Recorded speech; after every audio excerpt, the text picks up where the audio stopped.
So today we are going to learn the freshwater ecosystem. So there are various bodies in which the fresh water is accumulated, and this water it remains stagnant. So these are the ponds, lakes, and sometimes when you find there is a flowing water, then it is streams and rivers, and the stagnant water we also find in wetlands. So today we are studying the pond as ecosystem. We will see what are the biotic and abiotic factors and different abiotic factors, physical factors that are present in this pond ecosystem. Now let us define the lake and ponds. We will see the difference between lake and ponds. So ponds they are typically smaller in size compared to the lakes. Ponds may be seasonal, that is, they may dry up at some part of the year or they may remain water throughout the year.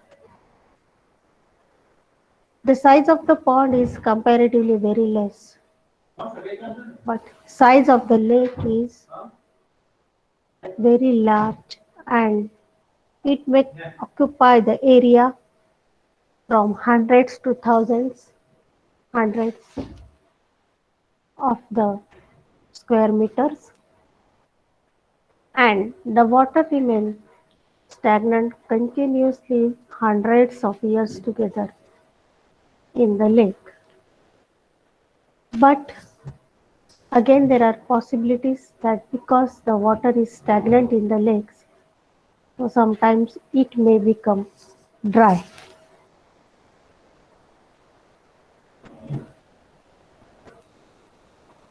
So the range in the size from just a few square meter to the thousands of square kilometers is the size of lakes.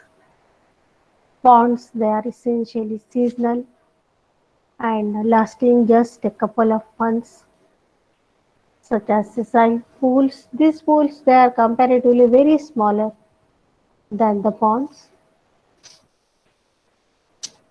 and there are limited species diversity is found in ponds and lakes. But when we compare these water bodies with the river and oceans, where the diversity is very large or it is unlimited.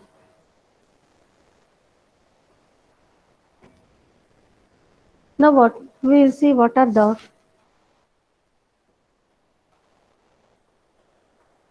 different factors that are necessary for the all the living organisms they are living in a pond.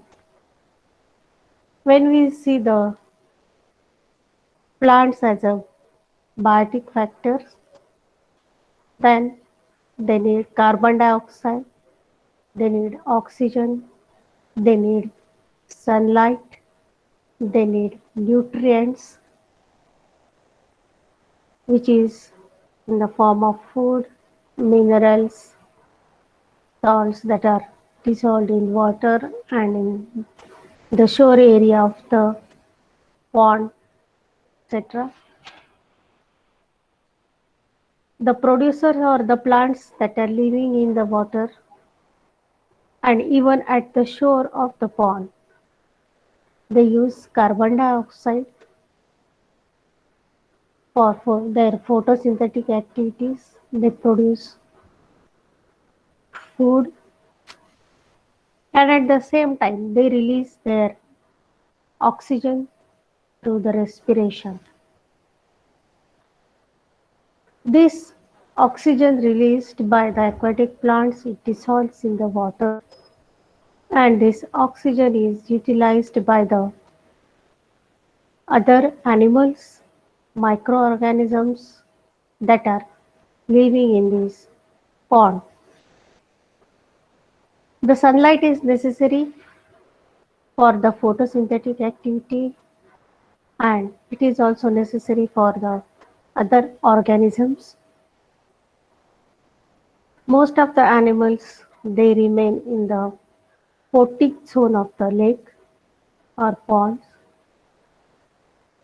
Various bacteria they feed on some micronutrients that are present in the lake. Animals they feed on small organisms that are present in the lake. These ponds and lakes they can be divided into three different zones, and these zones they are determined by the depth and distance from the shoreline. These zones they are littoral zone, limnatic zone, and profundal zone. Now this diagram explains the parts of a lake or a pond. The zone area which is near the shore and where you find the lake or the pond is very shallow. This region it is called as littoral zone.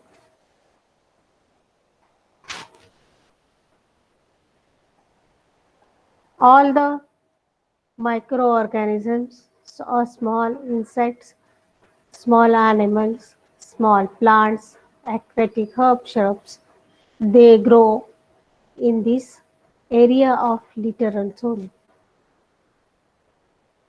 At the center of the lake or a pond, you find the photic zone or pelagic zone where light penetrates. Most of the organisms they live in this part of the lake. Below the photic zone is the aphotic zone or profundal zone where light rarely penetrates in this area, and at the base where the light does not penetrate,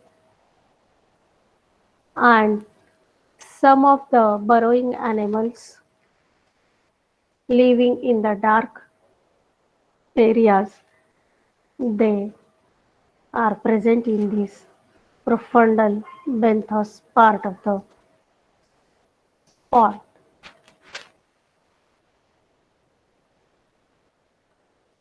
So this picture or diagram it shows the various divisions of the lake or a pond clearly. This is the littoral zone near the shore where you find the water is very shallow. This is the limnatic zone where you find the water is deep. Much of the light penetrates in this area, and below this limnatic zone is the profundal zone. So the division of these zones in a pond or a lake, it totally depends on the depth of the pond. If the pond is very shallow, then you do not find aphotic zone because the sunlight can penetrate till the bottom of the pond. So the depth of the pond is becoming the important factor for the division of the zones. So here you can see this is a cross section of a pond. This is the shore region or littoral region where you find some grasses, and this is the limnatic zone where you find different types of small animals, fishes, insects, diatoms, larvae, etc. On the shore part you find some frogs. In the littoral zone and in the limnatic zone you find different types of fishes. But At the profundal zone, you find some animals belongs to phylum Mollusca, phylum Arthropoda, etc. They all these animals they feed on the small fishes present in the pond. These ponds at the bottom you find most of the nutrients they are present. Most of the microbial activity takes place in this part of the pond. The littoral zone, as I so told you, that it is rich in nutrients, lot of plants and lot of animal life is present here. The temperature of the littoral zone is little high or it is warm. The limnatic zone present near the surface where most of the water body is open. It receives large amount of light and lot of planktons are seen in this part of the limnatic zone. Profundal zone is deeper in the pond which receives very little light, and benthic zone is the bottom with very little light or no light and having very low oxygen content in the water. Now here you can see the lake stratification, that is the distribution of different types of organisms. The epilimnion region or the uppermost layer of the limniotic region that is called as epilimnion. It is the uppermost layer of the warm water. It is the region of high light intensity and oxygen. Different types of water striders, phytoplanktons, zooplanktons, small fishes, they find on this surface layer. Some of the insects they are also found on the in the air above the water surface. Then below this epilimnion zone is the another zone which is called as thermocline zone or mesolimnionic zone. This is the middle layer of the lake and it receives medium quantity of light. It has high quantity of dissolved oxygen, various types of phytoplanktons and zooplanktons and small fishes. They are found in this region or in this part of the lake or pond. Below the thermocline part is the hypolimnionic part. This is the lower layer of the cold water. Very less quantity of light is received by this area and low oxygen content. The organisms that are found in the hypolimniotic region are mostly the fishes, sometimes some arthropods. Then at the bottom of the lake or pond is the benthos region. It is the bottom lower level where you find no light or the light cannot penetrate in this area, very little dissolved oxygen, and most of the animals or organisms that can survive in low oxygen content. They are live in this hypolimnic benthos region. Most of the bacteria, leeches, that is annelids, and some insects larvae, they are found in this region. The littoral region or the shore region, it has shows the development of different types of plants growth such as cattails, rushes. You find some amphibians. You also find some arthropods, crabs, sometimes some birds, etc. in this region. Now we will study in detail the littoral zone of the pond. The littoral zone is considered to be the warmest since it is shallow and it can absorb more of the sun's heat. It sustains a fairly diverse community which can include several species of algae, diatoms, some rooted plants, floating aquatic plants, grazing snails, clams, that is belonging to phylum Mollusca, some arthropods such as insects, crustaceans, some fishes, vertebrates, amphibians, etc. You find even the eggs and larval stages of different insects in this zone.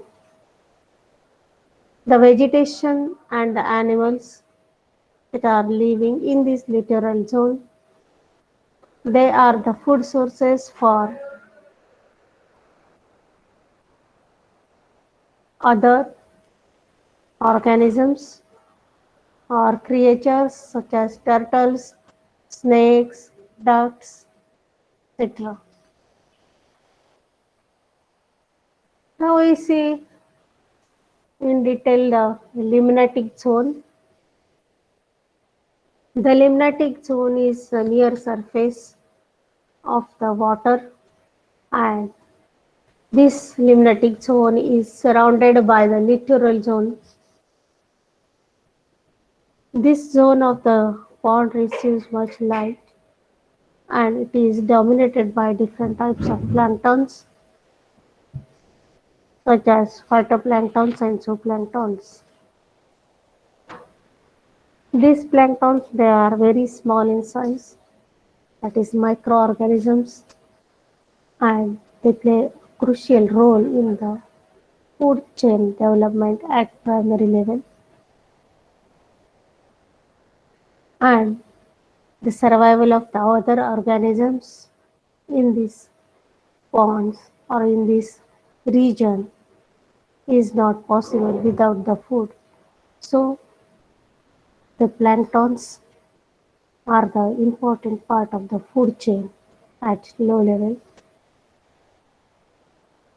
You also find various types of freshwater fishes in this limnatic zone.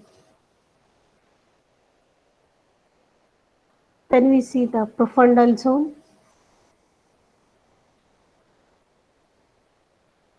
The planktons, they have very short lifespan, and when they die, they fall into the deep water part of the lake or pond.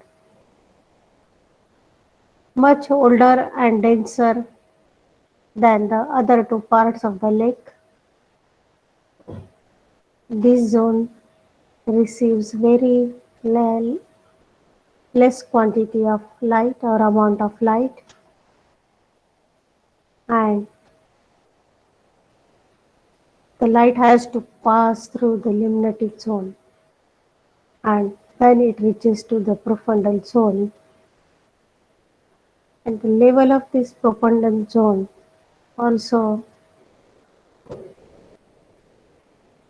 One of the reasons that it receives very less light.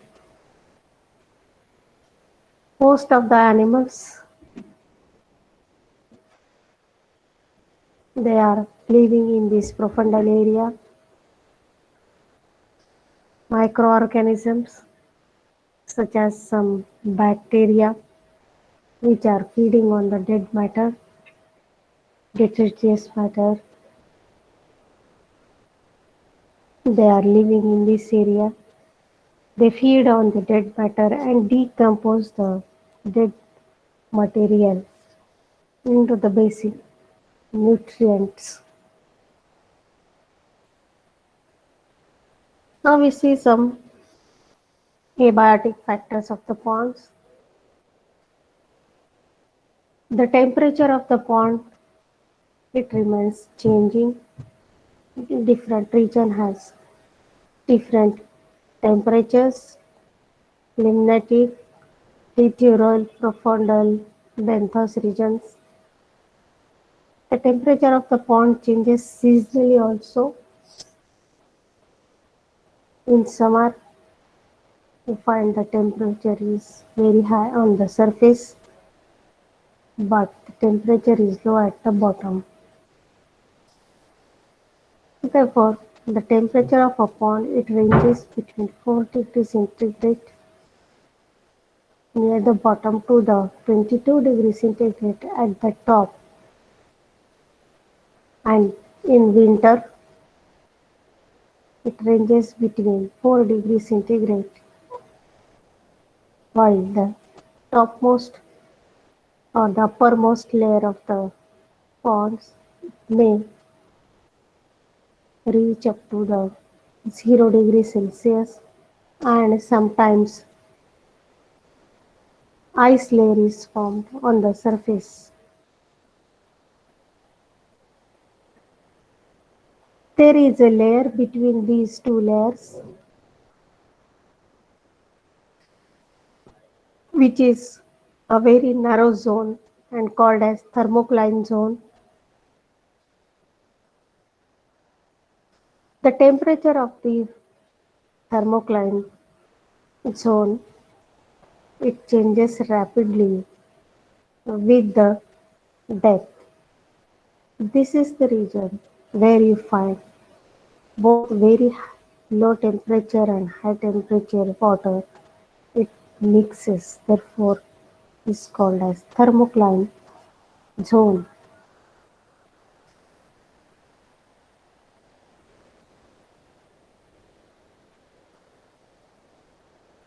Now during the spring and fall seasons, that is the autumn, the top and the bottom layers of the ponds they mix, and this results in a uniform water temperature distribution throughout the pond, that is the 4 degrees Celsius. The mixing of these two layers, it helps in the circulation of oxygen content throughout the lake. Sometimes many lakes and pond water does not freeze during the winter, and the uppermost layer or the top layer it remains as little warmer than the lower layer of the water. So when if you have visited any river and if you go for bath in early in the morning, then you find the river surface water is very warm, and when you reach to the river after the sunrise, you find the river water is very cold.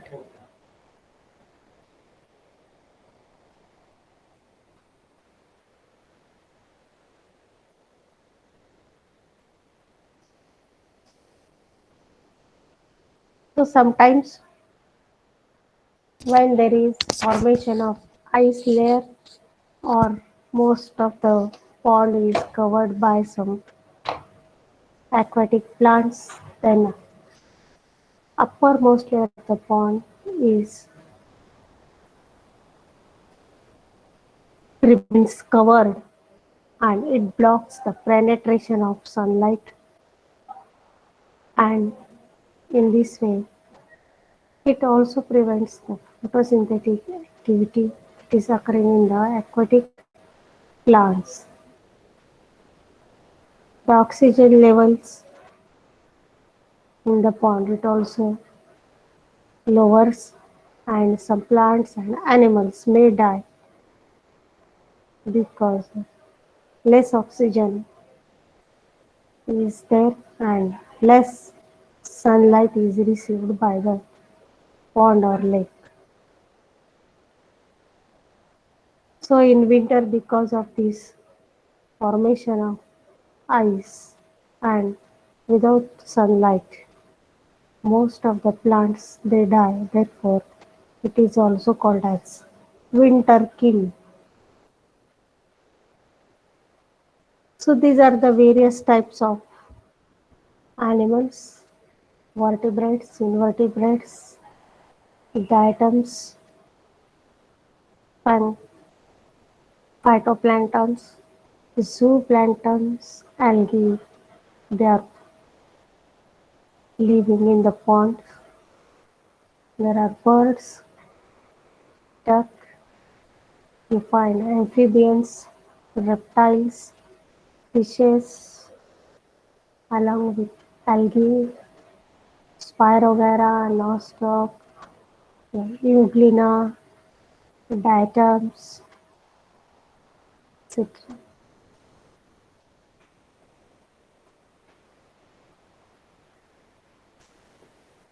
So if you see the food pyramid of a pond, you find the number of producers there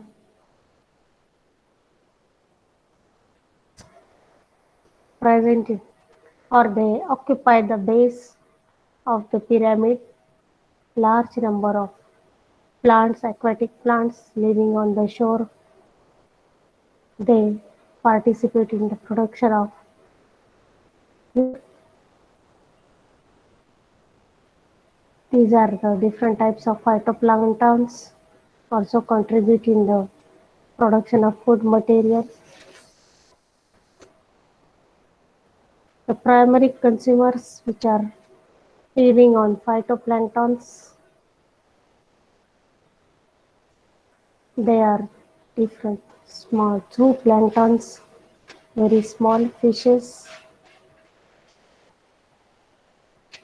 The secondary consumers, they may be again large size fishes, some amphibians, some reptiles, and tertiary one, they are the large size fishes, mostly the carnivorous. So here you find the producers, they are present at the base, and the tertiary consumers comparatively are very less, and they are present at the top of the food chain. These are some pictures of the lakes and ponds.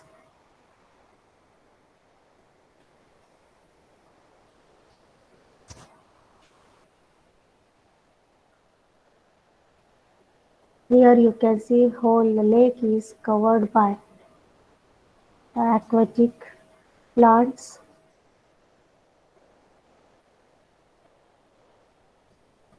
Here also you can see the whole aquatic body is covered by plants.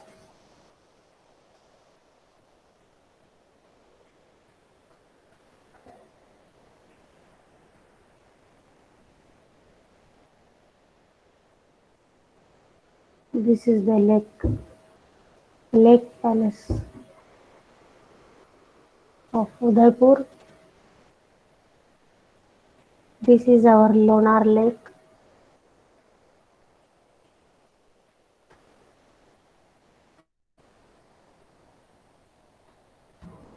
This is Renuka Lake.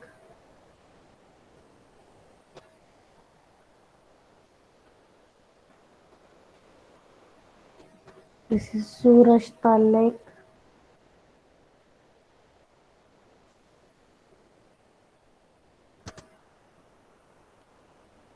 This is Meghalaya, Umiam Lake.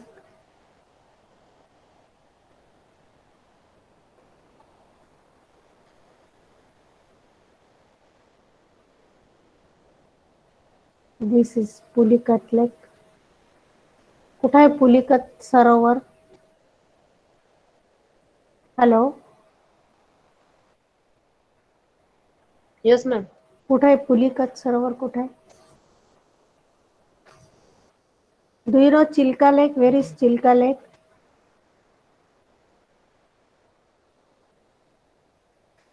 Odisha. Orissa. Why it is famous, Chilka Lake?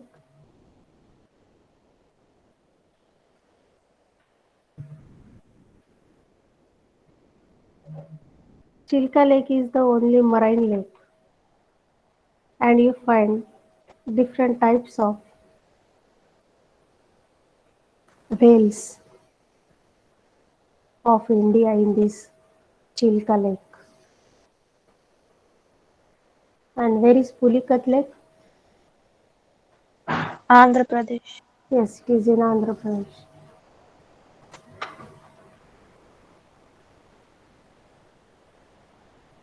This is Sambar Lake. This is the dam.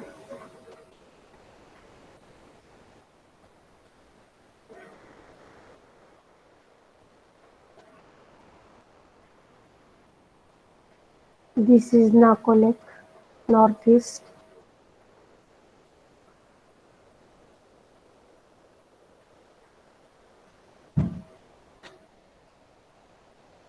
These are here you can see how the limnatic zone reduces and slowly the pond area, littoral area increases and it is occupied by the plants.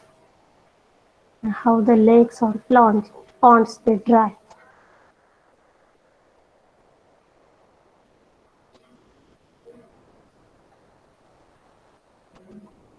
So this is the process that we call as eutrophication.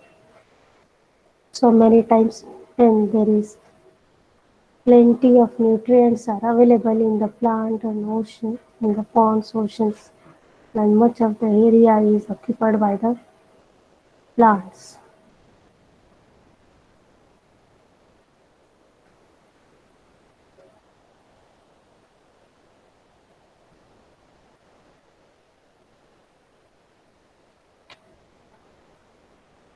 So